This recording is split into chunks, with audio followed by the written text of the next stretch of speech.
This Hangout is on air, and not ERROR, but AIR. And it is kind of a magnificent day here in the Midwest. It's in the mid-70s, a nice breeze. And spring is unfolding with her bounty in all directions. So is spring leaping and cavorting out there on the West Coast, Stephen? Yeah, it is. It's just, during May time, I think it's common we see these fluctuating periods of the weather. And being in California in the mountains, I think it's even more fluctuating. Yeah, when I lived in the Bay Area, I used to really look forward to the spring that would happen in that area, which was usually in March. And all of those golden hills and all of the oak trees scattered across them would suddenly erupt into green, and it would stick around for 3 weeks or so.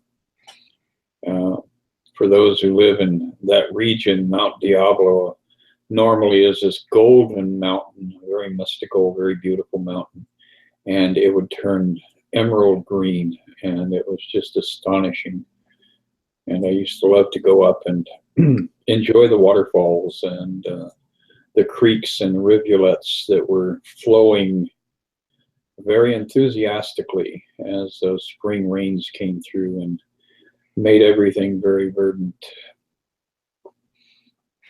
Absolutely. So, since we're springing along here, we'll spring right into our next section. We are looking at the Manual for Teachers, which is the third section in the Course in Miracles after the text in the workbook. And we started off with Who Are God's Teachers? We wound that up week before last. And now we're going to find out who are their pupils. So as a teacher and a student, this is something that's very pertinent to everybody who breaks open that book, Course in Miracles, because at some point you're going to come to the understanding that you are both a teacher as well as a student of A Course in Miracles, and getting a good comprehension of who it is that you are teaching and what you are teaching them is what we're going to be dialoguing about today. So you want to start it off there, Stephen? Yep. So it starts off with saying, certain pupils have been assigned to each of God's teachers, and they will begin to look for him as soon as he has answered their call. The call. They were chosen for him because the form of the universal curriculum that he will teach is best for them in view of their level of understanding. His pupils have been waiting for him, for his coming is certain. Again, it is only a matter of time. Once he has chosen to fulfill his role, they are ready to fulfill theirs. Time waits on his choice, but not on whom he will serve. When he is ready to learn, the opportunities to teach will be provided for him. There's that circuit that you just mentioned with when you're ready to learn, then the opportunity for you to teach will be provided to you. Yeah, that's the irony of truth. Everybody who is stuck in that identity that is the mundane and is the trivial feels very incomplete and unable to teach, or else they're teaching from that very mundane level, and it turns out to just be like a dog chasing its tail. It's just babble. But when you are actually ready to surrender to the force that moves through us, that creates the capacity to teach, then your learning actually gets amped up in a huge way. And you will undoubtedly learn how, or begin to notice that if you listen to yourself when you're speaking, when people are asking you questions, or when you're having dialogue with other students of the course, that this font of information starts to flow. And so by the end of the discussion, you're going, wow, that's wonderful with what I just learned. Yeah, and something that I always am feeling internally is from the Holy Spirit that we lead primarily through example, and that we teach primarily through our example in the world. So not so much about teaching word for word what the book A Course in Miracles is saying, but more about how you're living it, more about how you're exemplifying it, how you're demonstrating it, how you're vibrating it. And if you're, just sometimes the most basic form of teaching is just sharing love with someone, or like showing patience or showing tolerance or gentleness, like those attributes of the teacher of God. Yeah, that's very true, because the one thing that everybody on the planet is searching for desperately is acceptance. And we're in an era where this is really highlighted. I mean, we've got a president here in the United States who is so insecure and so fragile as far as his sense of security in relationship to other people, that he gets very frantic whenever he has a feeling that he's not being appreciated and loved and accepted. And of course, a lot of people right now are vilifying him and attacking him. And I'm not saying that we should necessarily, deck the halls with roses and succumb to all of his ideas. But our real challenge at this point is all of the people out there who are moving along that theme, moving along that corridor, are desperate for love. And that really is the point of what we're doing as practitioners of Course in Miracle, is to discount and discard that mortal image that seems to be real, and that seems to be something that vilifies sanity and love and all of the grand, beautiful attributes in life.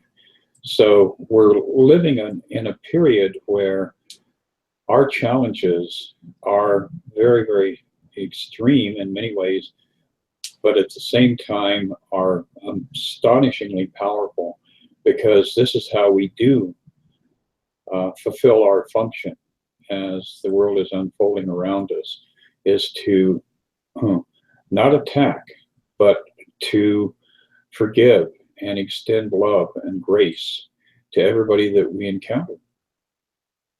Yeah, and that, sly, tricky ego can definitely try to pull the mask over that and, say that this reason is an exception for why the person doesn't deserve love. But I mean, if we're following a Course in Miracles path, or just even following the path of love, then we have to keep on recognizing that there's no compromise in love, that we can't be making exceptions with whom we share it with. Right, and that goes back to the fundamental principle of judgment. So having no judgments, but simply observing, forgiving, loving, and in the process realizing that everybody is lifted the minute we lift a single individual out of the ego and into spirit. So paragraph 2 here: in order to understand the teaching learning plan of salvation, it is necessary to grasp the concept of time that the Course sets forth. Atonement corrects illusions, not truth. Therefore, it corrects what never was. Further, the plan for this correction was established and completed simultaneously, for the will of God is entirely apart from time. So is all reality, being of Him. The instant the idea of separation entered the mind of God's Son, in that same instant was God's answer given. In time, this happened very long ago. In reality, it never happened at all.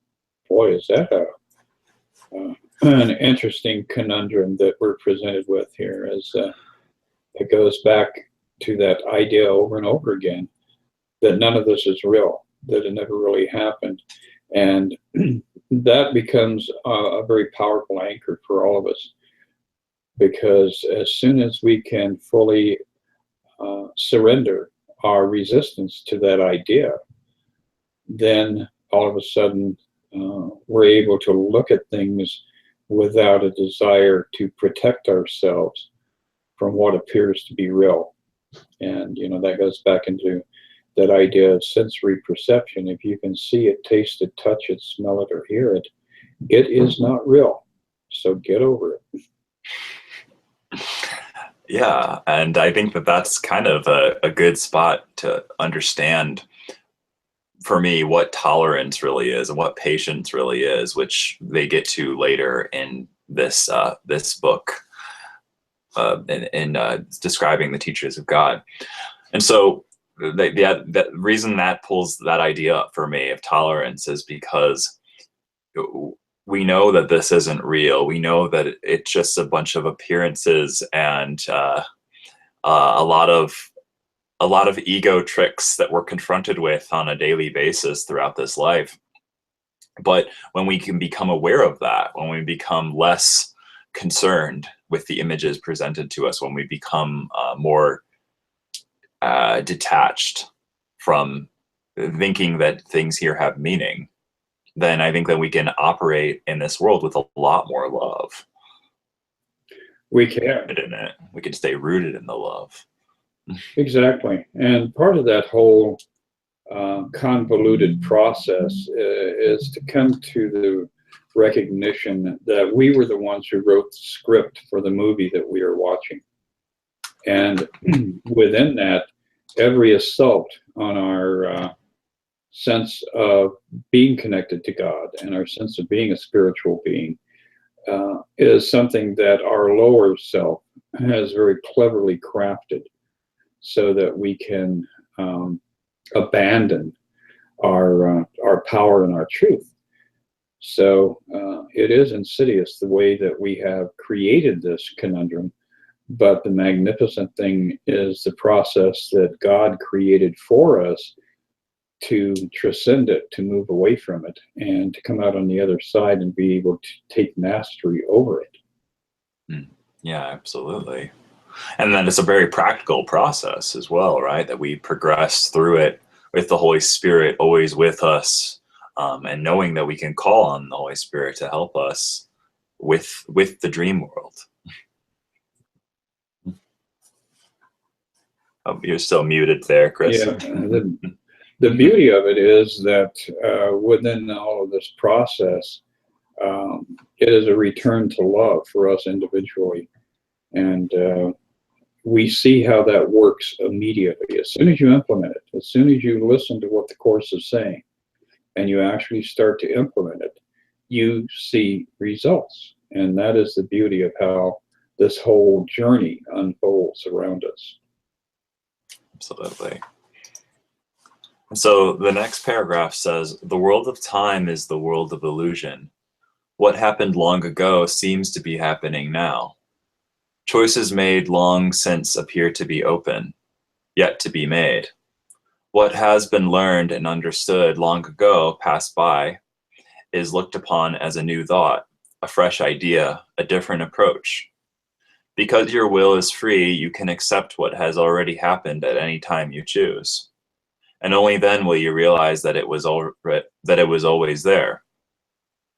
As the Course emphasizes, you are not free to choose the curriculum or even the form in which you will learn it.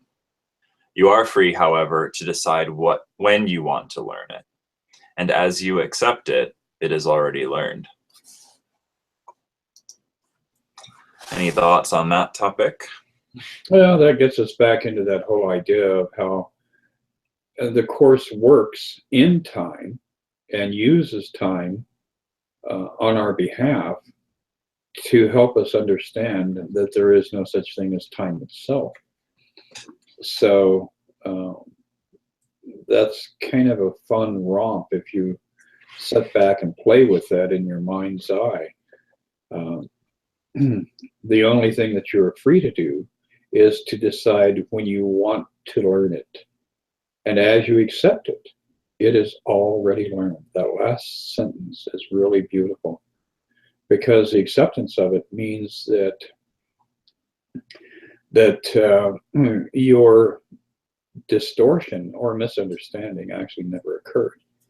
It's immediately obliterated. And repeatedly throughout the course, we're given that idea that an act of forgiveness in the moment alters the past and alters the future, and reduces the amount of time that you have to spend in time.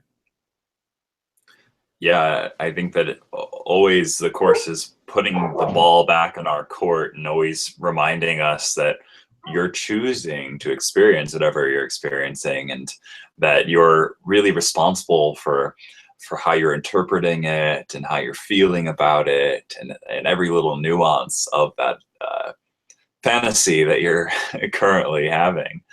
So when you look at it from that angle, then it becomes, well, if you can accept that part, which may be challenging, then you can start to let yourself,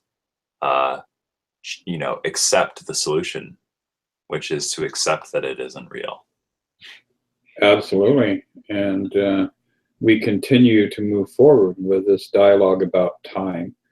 The fourth paragraph here says, time really then goes backward to an instance so ancient that it is beyond all memory, and past even the possibility of remembering.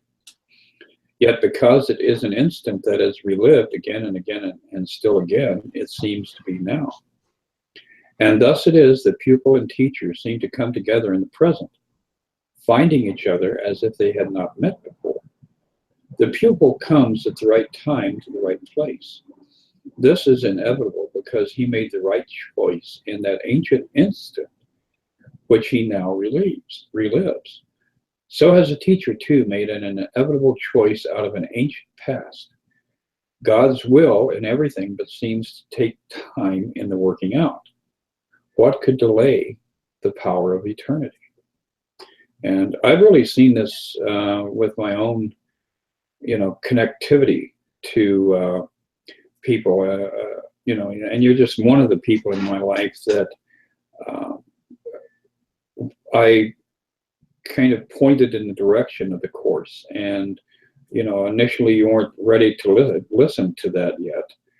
But then as life and time has unfolded, you recognized that you had already committed to learn the course. And so it was like jumping into an amazing swimming pool in an amazing part of the forest that was very magical and filled with all sorts of new representations of life that you hadn't even guessed were there. Yeah, it was really like being pointed to the oasis that's everywhere, because it's in my mind, and recognizing that I can jump in whenever I want, but that the course does a really beautiful and poetic job of dismantling and pointing out. It just has a way of flowing in the way that even the style of writing, like where I feel like it smoothly points out the blocks to love. It does. And it gives you a new level of perception. It redefines love for you. We have such a crippled idea of what love is. But the more you go into the course in depth, the more you begin to realize that love is the presence of God. So when you are expressing love, when you are feeling love, when you are absorbed in love, you are in fact in a process of manifesting the presence of God in your life, in your mind. So it just goes deeper and deeper and deeper into an astonishing world that you were always living in, dwelling in, but were completely oblivious to. Yeah, that's been my recognition as well, that we're really just always ever extending love. That's what God created us to be, so it's what we always will be. Absolutely. what paragraph 5 says, which is the last paragraph of this section, says or did you read this already or no? No, time really okay. was what I. Yeah. Okay. When pupil and teacher come together, a teaching learning situation begins. For the teacher is not really the one who does the teaching. God's teacher speaks to any two who join together for learning purposes. The relationship is holy because of that purpose, and God has promised to send his Spirit into any holy relationship. In the teaching learning situation, each one learns that giving and receiving are the same. The demarcations they have drawn before are drawn between their roles, their minds, their bodies, their needs, their interests, and all the differences they thought separated them from one another fade and grow dim and disappear.